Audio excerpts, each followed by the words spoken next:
അപ്പോൾ ഗൈസ് നമ്മളിന്ന് വന്നിട്ടുള്ളത് കോലഞ്ചേരിയിലുള്ള മൊമോ ലാൻഡിലാണ്. ഞാൻ ആദ്യമായിട്ടാണ് ഇവിടെ വരുന്നത്. പല ടൈപ്സ് ഓഫ് മൊമോസ് അവൈലബിൾ ആണ്. അതാണ് മെയിൻ വെറൈറ്റി. പിന്നെ ബോബ ടീയും ഷുഗർ കെയിൻ ജ്യൂസും മറ്റ് പല ഐറ്റംസും ഇവിടെ അവൈലബിൾ ആണ്. ഇന്നൊരു വൈകുന്നേരം വന്നേ. അപ്പോൾ ഞാനൊരു സ്റ്റീംഡ് മൊമോ ഒരു ഷെസ്വാൻ മൊമോ ആണ് ഓർഡർ ചെയ്തത്.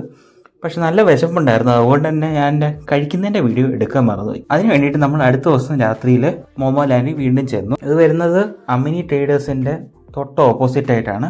രാത്രി നല്ല ആംബിയൻസ് ആണ്, ലൈറ്റ്സ് ഒക്കെ ആഡ് ചെയ്തപ്പോഴത്തേന്. ഇരിക്കാനായിട്ടാണെങ്കിൽ സ്പേസസ് ഉണ്ട്, കുഴപ്പമൊന്നുമില്ല. അപ്പോൾ അവിടെ ഒരു സോഫ്റ്റി ഐസ്ക്രീം ഉണ്ടെന്ന് പറഞ്ഞ് അതും ട്രൈ ചെയ്തു. പിസ്തയുടെ ഐസ്ക്രീം ആയിരുന്നു, നല്ല സോഫ്റ്റ് ആയിരുന്നു, നല്ല ടേസ്റ്റ് ഉണ്ടായിരുന്നു. ഞാൻ ആദ്യമായിട്ടാണ് സോഫ്റ്റി ഐസ്ക്രീം ട്രൈ ചെയ്യുന്നത്.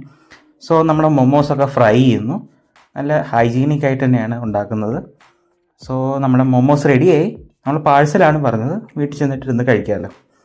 സോ പറഞ്ഞത് ഒരു പെരി പെരി ഫ്രൈഡ് മൊമോസും ഷെസ്വാൻ ഫ്രൈഡ് മൊമോസും നേപ്പാളി സ്റ്റീംഡ് മൊമോസും ആയിരുന്നു. ഈ നേപ്പാളി സ്റ്റീംഡ് മൊമോസ് കുറച്ച് സ്പൈസിയാണ്, ബാക്കിയെല്ലാം അത്യാവശ്യം എരിവുണ്ട്. പക്ഷേ എല്ലാം ഒന്നിനൊന്നും വെച്ചായിരുന്നു, നല്ല അടിപൊളി ടേസ്റ്റ് ആയിരുന്നു. എനിക്ക് ഭയങ്കരമായിട്ട് ഇഷ്ടമായി. മൊമോസിൻ്റെ ഒരു വീക്ക്നെസ് ആണ്, മാത്രമല്ല ഇതിൻ്റെ ടേസ്റ്റ് അപാരമായിരുന്നു. മൊമോസിൻ്റെ കൂടെ മയണൈസും ടൊമാറ്റോ സോസും അവൈലബിൾ ആയിരുന്നു. സോ നിങ്ങളും ട്രൈ ചെയ്യുക, കമൻസ് രേഖപ്പെടുത്തുക. മാത്രമല്ല സബ്സ്ക്രൈബ് ചെയ്യാനും മറക്കല്ലേ. അപ്പോൾ ശരി, അടുത്ത വീഡിയോ കാണാം. ബായ്.